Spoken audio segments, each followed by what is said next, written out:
السلام علیکم ناظرین، میں ہوں حبیب طاہر چودھری، ہیڈ انصاف ٹی وی ڈسٹرکٹ راولپنڈی۔ ناظرین، آج میرے ساتھ موجود ہیں تحریک انصاف آزاد کشمیر ویلفیئر ونگ کے مرکزی فائنانس سیکرٹری جناب توصیر سفیر صاحب۔ توصیر صاحب، آپ کو میں اپنے پروگرام میں ویلکم کرتا ہوں۔ ناظرین، آئیے ان سے پوچھتے ہیں کہ آزاد کشمیر میں گورنمنٹ تحریک انصاف کی اس حوالے سے ان کی کیا رائے ہے اور مزید ان سے گفتگو کرتے ہیں۔ توصیر صاحب، پہلے تو آپ کو میں ویلکم کرتا ہوں اپنے پروگرام میں۔ توصیر صاحب، پہلے تو میں آپ سے یہ پوچھنا چاہوں گا کہ کل پرائم منسٹر عمران خان صاحب نے ایک کال دی ہوئی ہے کیونکہ ووٹنگ بھی ہونی ہے، تو اس حوالے سے آپ کی کیا رائے ہے؟ بسم اللہ الرحمن الرحیم، بہت شکریہ آپ کا کہ آپ نے اہم موضوع پہ بات کرنے کے لیے موقع دیا۔ سب سے پہلی بات تو یہ کہ جس طرح سے پرائم منسٹر عمران خان صاحب اس قوم کا ایک جو بنیادی کردار ادا کریں، جو اس سے پہلے آج سے 50 سال پہلے کی جو ایک ایشوز تھے وہ سالو نہیں ہوئے، پھر عمران خان صاحب نے عوام کو بتایا، ان کو جگایا کہ بیسکلی ہم بینگ اے قوم کیسے آگے بڑھ سکتے ہیں، ہماری بیس کیا ہے۔ تو انہوں نے بتایا کہ ہماری جو بیس ہے اسلام ہے، اور جس نام کے اوپر یہ پاکستان بنا ہے، لا الہ الا اللہ محمد رسول اللہ، کے جو ہمارا ایک بیسکلی پاکستان کا مطلب کیا ہے۔ تو انہوں نے اس بات کو واضح کیا، انہوں نے یہ بتایا کہ علامہ اقبال کا جو خواب ہے اور قائد اعظم محمد علی جناح صاحب نے جس طرح سے پاکستان بنایا، یہ چاہتے ہیں کہ اسی طرز کو اس کو آگے لے کے چلیں، اسی طرز کی ہماری عوام ہو، اسی طرح کی ایک قوم بنے جو آزاد ہو، خود مختار ہو، تاکہ وہ خود فیصلہ کر سکے۔ تو اس سے پہلے جو آپ کے سامنے کی بات ہے کہ جو گورنمنٹ چلتی آئی ہیں، آپ دیکھ سکتے ہیں کہ پچھلے 30 سالوں میں مختلف باری جو گورنمنٹس آتی رہی ہیں، اور انہوں نے بنیادی چیزیں جو ہیں وہ ڈیلیور نہیں کی، جو بیس ہے وہ اس قوم کی نہیں بنی، جو کہ فرسٹ ٹائم جو ہے وہ عمران خان صاحب نے اس کی بنیاد رکھی۔ تو مجھے امید ہے کہ انشاءاللہ جو عمران خان صاحب نے اس قوم کے لیے کیا ہے، تو اس سے پہلے 30 سالوں میں نہیں ہوا جو 3 سالوں میں ہوا۔ تو انشاءاللہ یہ ساری چیزیں عوام کے سامنے، اور عوام اس کا فیصلہ کرے گی۔ توصیر صاحب، کیا آپ سمجھتے ہیں کہ اس سے پہلے پاکستان کی اگر ہسٹری دیکھی جائے تو 2 ہی پارٹیاں رہی ہیں اقتدار میں، تو تیسری پارٹی کا پہلی دفعہ اقتدار میں آئی ہے، تو اس سے کیا کہتے ہیں کہ جو پاکستان کی سیاسی پوزیشن مستحکم ہو سکے گی؟ جی، آپ سب سے پہلی بات تو یہ کہ جی دیکھیں کہ پچھلے 30 سالوں میں جس طرح سے گورنمنٹس آتی رہی ہیں ڈیفرنٹ ڈیویژن کے لیے، وہ ایک دوسرے کو بلیم کرتے آئے ہیں، ٹھیک ہے، اس میں انہوں نے کسی نے عوام کے لیے نہیں سوچا۔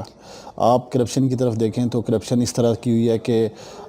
جو کھلے عام سب کو پتہ ہے کہ کرپشن کی گئی ہے۔ آپ مختلف ہمارے جو ہیں اس ملک کے ایک پریزیڈنٹ جو ایکس گزرے ہیں زرداری صاحب، ان کا نام مسٹر 10% بڑا مشہور ہے، ٹھیک ہے۔ تو یہ ہمارا بیسیکلی اگر تو عوام اس چیز کو نہیں نظر سامنے رکھتی، عوام نہیں سوچتی، تو اٹس مین کہ جیسی عوام ویسے حکمران ہوتے ہیں۔ تو سب سے پہلے تو ہمیں ایک اپنی آپ کو کلیئر کرنے کی ضرورت ہے کہ جو غیرت مند قوم ہوتی ہے، جو صرف اللہ توکل اللہ ہوتی ہے، ٹھیک ہے، اور وہ ہمیشہ آگے جاتی ہے، وہ کسی کے جو ہے وہ دنیاوی معاملات جو ہوتے ہیں ان کے پیچھے نہیں، بلکہ وہ اپنے ان کو پتہ ہوتا ہے کہ ہم ایک غیرت مند قوم ہے، ہم نے آگے جانا ہے، ہم نے کسی کی غلامی میں نہیں آنا۔ بالکل۔ تو اسی سے بتائیے گا کہ بھی جس طرح اب کچھ دن پہلے آپ نے دیکھا بھی ہوگا، سنا بھی ہوگا کہ یہاں پہ MNAs کا ایک ریٹ فکس ہوا ہے، ضمیر فروشی دوسرے الفاظ میں ہم کہہ سکتے ہیں کہ ایک منڈی لگی ہوئی ہے، تو اس حوالے سے آپ کا کیا رائے ہے، کیا کہنا چاہتے ہیں آپ؟ دیکھیں سر، سب سے پہلی بات تو یہ ہے کہ یہ جو ایک ریٹ فکس ہونے والی بات ہے، جس طرح سے مختلف ہمارے جو سلیکٹڈ یا الیکٹڈ جو ہمارے امیدوار ہیں، ٹھیک ہے، چاہے وہ کسی بھی پارٹی سے ہوں، میں یہ نہیں کہتا کہ وہ صرف اسپیسیفک PTI سے ہیں، بٹ وہ کسی بھی پارٹی سے ہوں، اگر تو وہ اس کام میں ملوث ہیں کہ وہ اب جا رہے ہیں دوسری پارٹی میں جا رہے ہیں یا دوسری جگہ پہ جا رہے ہیں، اس کا مقصد صرف ڈالر ہے یا ان کا مقصد صرف پیسہ ہے، تو میں سمجھتا ہوں کہ ان کے لیے شرم کا مقام ہے۔ دیکھیں، وہ اپنے علاقے کو، سب سے پہلی بات تو یہ کہ وہ اپنے علاقے، اس کے بعد وہ پاکستان کو ایک پریزنٹ کر رہے ہیں، ٹھیک ہے، تو وہ ایک کیا جو ہے وہ پیغام دینا چاہ رہے لوگوں کے کہ یہاں پہ جو لوگ ہیں جن کو سلیکٹ کرتے ہیں تو وہ کرپٹ لوگ ہیں، ٹھیک ہے۔ تو اس سے میں سمجھتا ہوں کہ نقصان جو ہے نا وہ اپنے آپ پہ پاؤں پہ کلاڑی مارنے والی بات ہے۔ تو اگر وہ اس چیز میں ملوث ہیں، کرپشن میں ملوث ہیں، تو ان کو چاہیے کہ وہ اس طرح کے جو معاملات ہیں ان میں نہ پڑیں، وہ صرف اسپیسیفک پاکستان کا سوچیں۔ پاکستان نے ان کو ایک نام دیا، ان کو ایک پہچان دی، اگر وہ اس پہچان کے ساتھ غداری کرتے ہیں تو میں سمجھتا ہوں کہ یہ بہت بڑی ناانصافی ہے پاکستان کے لیے، اور خصوصاً جو ہے وہ ہماری عوام کے لیے۔ جی، اچھا تو صاحب، آپ بیسیکلی آزاد کشمیر سے بلانگ کرتے ہیں، وہاں پہ بھی تحریک انصاف کی حکومت ہے، عمران خان کے ویژن کے مطابق وہاں پہ کام کاج ہو رہے ہیں، تو وہ جو سیٹ اپ ہے اس کے حوالے سے آپ کیا کہتے ہیں؟ دیکھیں جی، میں بیسیکلی بلانگ کرتا ہوں آزاد کشمیر کی جس ایریا سے، وہاں پہ فرسٹ ٹائم جو ہے نا پی ٹی آئی کا ہم نے جھنڈا وہاں پہ لہرایا، اور ہمارا مقصد سیاست اس طرح سے نہیں تھا کہ کوئی ذاتی مفاد پرستی ہو اس میں، صرف یہ تھا کہ جس طرح کے جو پریویس گورنمنٹس آتی رہی ہیں، ٹھیکیداری نظام چلتا تھا وہاں پہ، اس کا خاتمہ ہو، پھر پیورلی جو ہے نا وہ وہاں پہ سب کو برابری کی سطح پہ ان کے حق ملیں، اور کسی اسپیسیفک کسی کو جو ہے ٹارچر کرنا نہیں تھا. بٹ میں نے دیکھا کہ ہمیں کافی ہرڈلز وہاں پہ رہی ہیں. آپ یقین مانیں کہ کہ ہمیں وہاں پہ جب گورنمنٹس آنے سے پہلے وہاں پہ کافی مشکلات کا سامنا تھا. ایون کہ جس دن الیکشن تھے اس رات تک ہمیں کافی جو ہے نا وہ سیکریفائز کرنے پڑے. بٹ الحمدللہ یہ ہے کہ ہم اپنے وی این پہ جو عمران خان صاحب نے بتایا، اور جو ہماری پی ٹی آئی گورنمنٹ کا ایک منشور تھا، اس کے اکارڈنگلی ہم اپنے جو ہے وہ کھڑے رہے. اب جو پی ٹی آئی کے امیدوار تھے ہم ان کے ساتھ کھڑے رہے، اور ہم نے سیکریفائز کیا. اور یہ کہ الحمدللہ اپنے علاقے سے اور اپنی جو کشمیر سے ہم نے جو وہ سیٹیں جتوا کے جو وہ عمران خان صاحب کو وہ گفٹ کی. اب وجہ یہ کہ اس وقت ہماری آزاد کشمیر کی گورنمنٹ، آپ کے سامنے ہمارے جو پرائم منسٹر ہیں قیوم نیازی صاحب، اور ان کی جو پوری ٹیم ہے جو کس طرح سے ڈے اینڈ نائٹ کام کر رہے ہیں. آپ دیکھ سکتے ہیں وہاں پہ سردار تنویر صاحب جو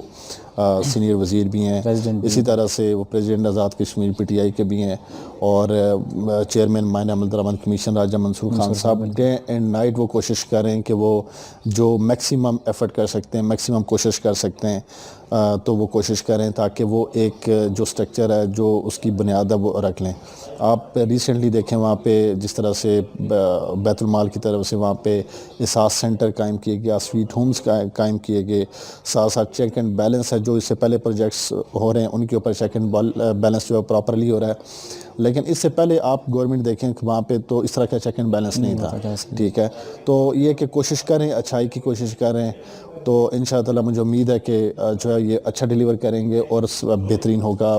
اے جے کے گورنمنٹ کے لیے، اور خصوصاً جو اے جے کے عوام کے لیے. بہت زبردست. اچھا توسی صاحب، آپ کا تعلق بیسیکلی ویلفیئر ونگ سے ہے، تو آپ مجھے بتاتے ہیں کہ آزاد کشمیر میں بھی اب تحریک انصاف کی حکومت ہے، تو اس کے حوالے سے ویلفیئر ونگ میں وہاں پہ کیا کیا ایسے اقدامات کیے گئے، ان کے حوالے سے ذرا بریف کیجیے گا. جو انشاءاللہ فیوچر جو پلاننگ ہے اس میں تو جس طرح سے یہاں پہ پاکستان میں احساس سینٹر تھا، ٹھیک ہے، وہ بھی ایک جو یہ بیسیکلی سب سے پہلے تو میں ویلفیئر کے حوالے سے بتاؤں کہ یہ عمران خان صاحب کا ہی ایک وین تھا جو فلائی ریاست کا، اسی کی ایک جو ہے وہ شکل میں یہ ویلفیئر بنائی گئی تھی. اور پاکستان میں اس وقت سب سے جو وہ ایکٹیو اور جو زیادہ کام کرنے والی ویلفیئر ونگ ہے. اس سے پہلے پچھلے 3 سالوں میں ویلفیئر ونگ نے کراچی سے لے کے کشمیر تک مختلف جگہوں پہ انہوں نے اپنے ویلفیئر کے حوالے سے کام کیے، اور جو ہے وہ انہوں نے رمضان کے حوالے سے جو پیکیجز ڈیفرنٹ دیے. اسی طرح سے جو ہے نا انہوں نے کوشش کی کہ جو میکسیمم عوام کی فلائی کام ہو سکتے ہیں اس حوالے سے انہوں نے کوشش کی ہے. پوری ایک باڈی سٹرکچر بنایا گیا جو ہے وہ پاکستان کے علاوہ آزاد کشمیر میں بھی، تاکہ یونین کونسل سے لے کے ڈسٹرکٹ لیول اور اس کے علاوہ جو ہے وہ پورے علاقے کی بیس کے اوپر وہاں پہ کام ہو سکیں.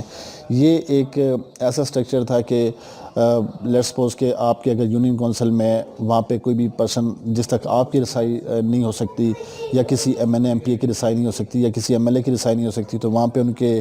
جو ہے وہ پرسن موجود ہیں جو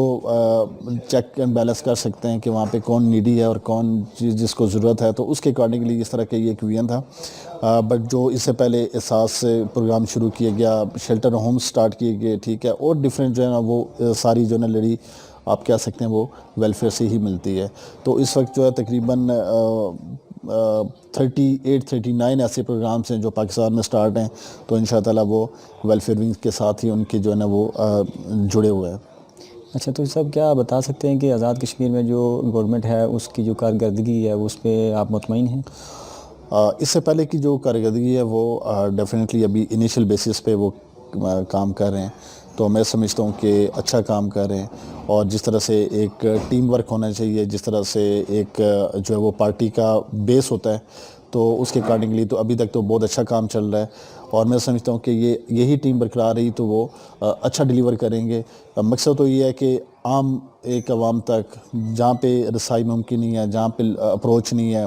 اور جن جن علاقے کی جو ہے انفراسٹرکچر کا ایشو ہے, جہاں پہ ہاسپٹلس کے ایشوز ہیں, کالج یونیورسٹیز کا ایشو ہے, یا سکولز نہیں ہے, وہاں پہ بلڈنگز نہیں ہیں, تو میں سمجھتا ہوں کہ اب یہ جو گورنمنٹ ہے ان کو سوچنا چاہیے. اور ایک چیز میں اس میں ایڈ کرنا چاہوں گا, جیسے وزیر اعظم پاکستان عمران خان نیازی صاحب نے پلے گروپ سے لے کے یونیورسٹی لیول تک قرآن مجید کی تعلیم لازمی کی, انہوں نے حصہ بنایا یہ, ٹھیک ہے. تو اسی طرح سے آزاد کشمیر میں بھی ابھی جو ہے وہ گورنمنٹ کو چاہیے کہ وہ اس کے اوپر جو ہے وہ ورکنگ سٹارٹ کرے. آلریڈی ہو چکی ہے. تو جو سکولز اینڈ کالجز اور یونیورسٹی میں وہاں پہ جو دینی تعلیم ہے, جو قرآن مجید ہے, اس کو جو ہے وہ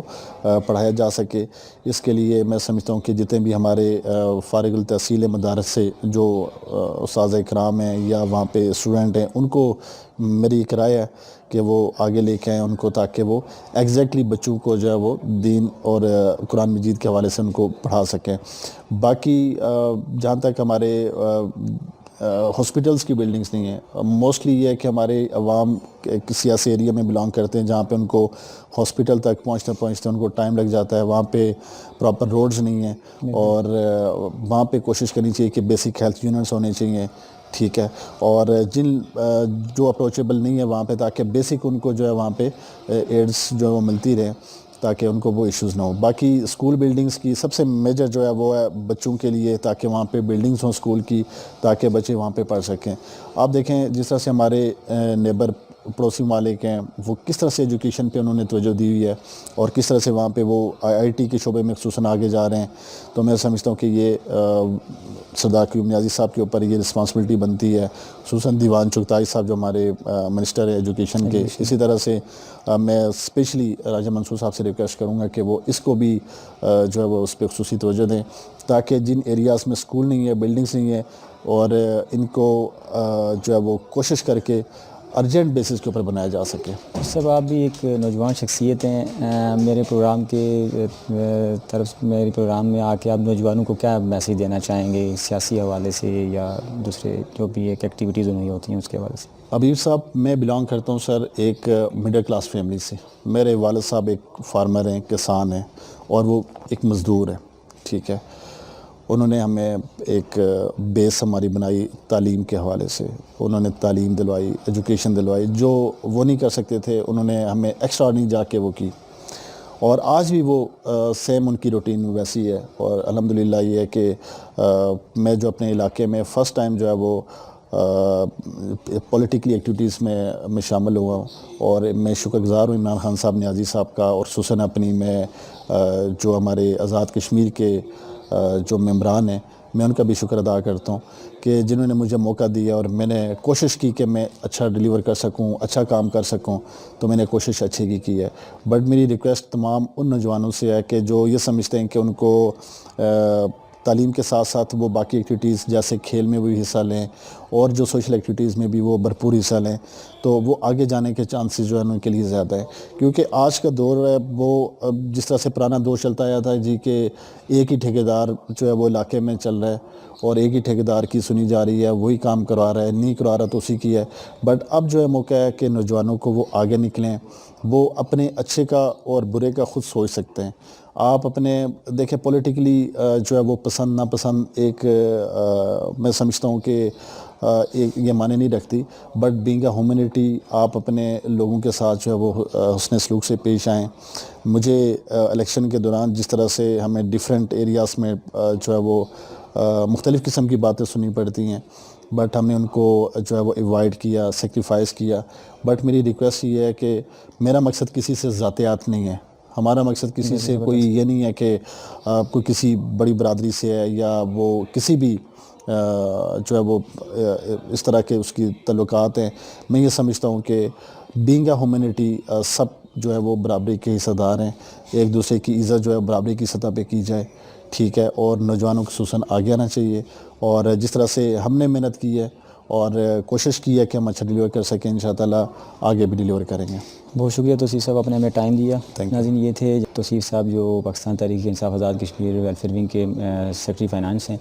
بڑی تفصیلی گفتگو انہوں نے کی اور سب سے بڑی اچھی بات انہوں نے یہ کی کہ جتنے بھی نوجوان ہیں چاہے وہ سیاسی ایکٹیویٹیز میں ہیں یا نہیں ہیں یا جس بھی پلیٹ فارم پہ ہیں، ان کو یہ چاہیے کہ برادری ازم اپنی اناج ذاتیات سے بالاتر ہو کر اپنے علاقے کے مفاد کے لیے، اپنے علاقے کے لوگوں کی بقا کے لیے مل جل کر کام کریں. یہی ایک اچھا میسج ہے آج کل کے نوجوانوں کے لیے. ہمارے لیے بھی میسج ہے کہ ہمیں چاہیے کہ ہم مل کر اپنے ملک، اپنے قوم، اپنے علاقے کے لیے مل جل کے کام کریں، چاہے ان کا سیاسی وابستگی کسی پارٹی سے بھی ہو، چاہے وہ مسلم لیگ نون سے ہو، پیپلز پارٹی سے ہو یا پاکستان تحریک انصاف سے ہو. لیکن فوکس اور ویژن یہ ہونا چاہیے کہ ہم اپنے ملک، اپنے قوم، اپنے علاقے کے لیے کچھ اچھا کر جائیں تاکہ ہمیں وقتوں میں یاد رکھا جائے. یہی ایک بہترین کام ہے اور ایک مل جل کر معاشرے میں اچھا اقدام کرنے کے لیے، معاشرے کو ایک مضبوط معاشرہ، ایک صحت مند معاشرے کے لیے یہ بہت ضروری بات انہوں نے کی. انشاءاللہ پھر آپ کی خدمت میں حاضر ہوں گے. ہمیں اجازت دیجیے گا. اللہ حافظ.